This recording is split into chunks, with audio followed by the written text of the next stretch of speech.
चलिए आज इतिहास के उस पन्ने को पलटते हैं जहां एक किला सिर्फ पत्थर और मिट्टी का ढांचा नहीं था, बल्कि वो स्वाभिमान का एक जिंदा प्रतीक था।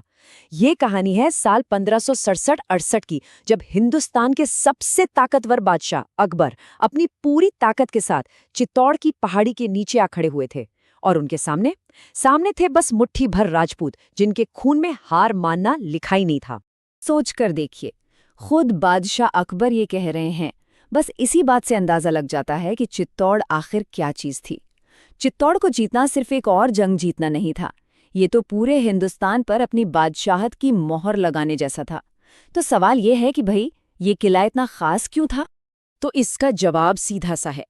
चित्तौड़ असल में सिर्फ एक किला था ही नहीं, वो तो मेवाड़ का दिल था। राजपूतों के गौरव, उनके स्वाभिमान की पहचान था। मतलब उसे जीतना उनके गुरूर को जीतना था, और उसे हार जाना मानो अपना सब कुछ हार जाने के बराबर था। जरा इसकी बनावट पर गौर कीजिए, यही तो इसकी सबसे बड़ी ताकत थी।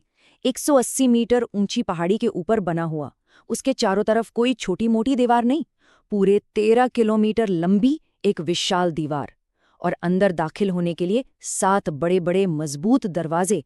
लोग इससे अभेद्य मानते थे, मतलब जिसे जीता ही ना जा सके। ये सिर्फ मेवाड़ की राजधानी नहीं थी, ये राजपूत शौर्य का एक जीता जागता सबूत था। और इसी अभेद्य माने जाने वाले किले के सामने आ खड़ी हुई हिंदुस्तान की सबसे बड़ी सेना। और बस यहीं से इतिहास का वो पन्ना खुलता है जहां एक तरफ थे गिने चुने लोग और दूसरी तरफ थी बेहिसाब ताकत। जरा इन आंकड़ों पर नजर डालिए।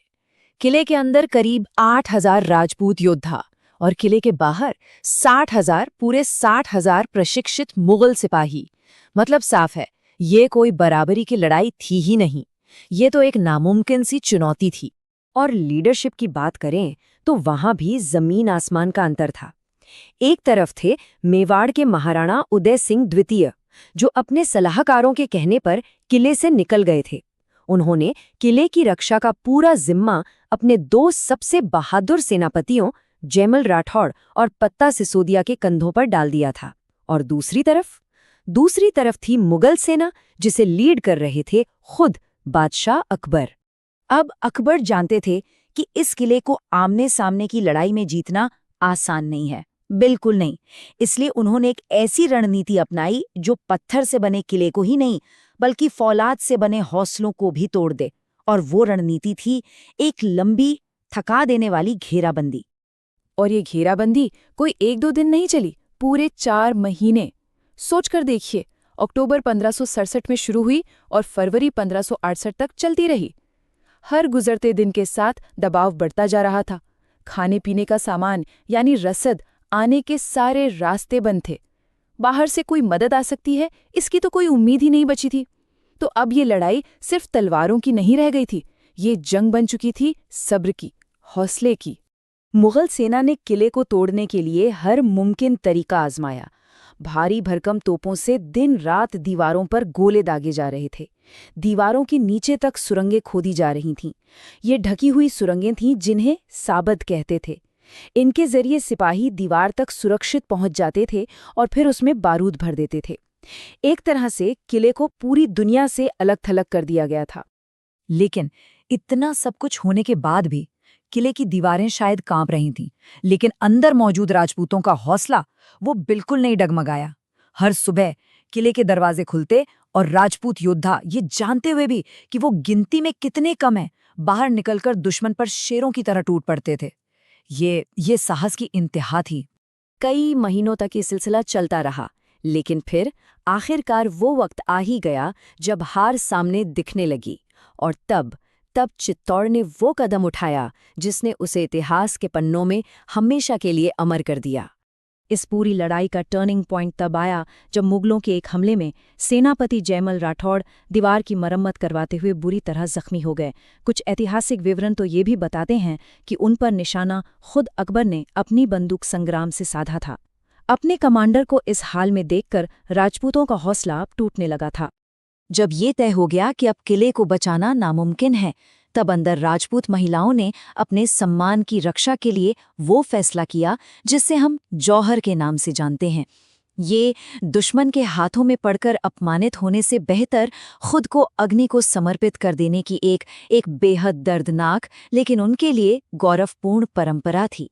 जौहर की आग की लपटों के बाद अगली सुबह किले के अंदर मौजूद सभी राजपूत पुरुषों ने केसरिया बाना पहना, किले के दरवाजे आखिरी बार खोले और अपनी अंतिम लड़ाई लड़ने के लिए दुश्मन पर भूखे शेरों की तरह टूट पड़े। इसी को साका कहते हैं, मतलब जब जीतने की कोई उम्मीद न बची हो तो भी अपने सम्मान के लिए लड़ते लड़ते वीर गति को प्राप्त हो जाना। तो किला हार गया, उस पर कब्जा हो गया। लेकिन कहानी यहाँ खत्म नहीं होती। असल में तो यहाँ से एक नई कहानी शुरू होती है, एक ऐसी कहानी जो जीत और हार के मतलब को ही बदल कर रख देती है। तारीख थी 23 फरवरी 1568। मुगल सेना किले के अंदर दाखिल हुई, हजारों लोग मारे गए। मिलिट्री के नजरिए से देखें तो हाँ, ये अकबर की जीत थी। चित्तौड़ पर अब मुगलों का परचम लहरा रहा था। लेकिन सवाल वही है, क्या ये सच में एक जीत थी? एक किले पर तो कब्जा कर लिया, लेकिन क्या वो उस जज्बे को, उस स्पिरिट को जीत पाए जिसकी वजह से चित्तौड़ था?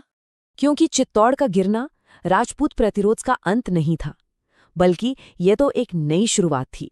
इस घटना ने संघर्ष की आग को बुझाने के बजाय और ज्यादा भड़का दिया। मेवाड़ की राजधानी तो अब उदयपुर बन गई, लेकिन कुछ ही सालों में इतिहास के मंच पर एक नए नायक का उदय हुआ, महाराणा प्रताप। और ये कहना गलत नहीं होगा कि चित्तौड़ की उसी आग ने आगे चलकर हल्दी घाटी के युद्ध की जमीन तैयार की थी।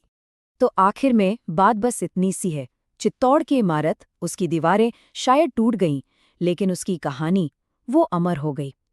ये कहानी सिर्फ जीत या हार की है ही नहीं, ये कहानी है अपने स्वाभिमान के लिए, अपनी आखिरी सांस तक लड़ने की। और कहते हैं आज भी जब हवा चित्तौड़ की उन दीवारों से टकराती है ना, तो उसमें जयमल और पत्ता की बहादुरी की गूंज सुनाई देती है।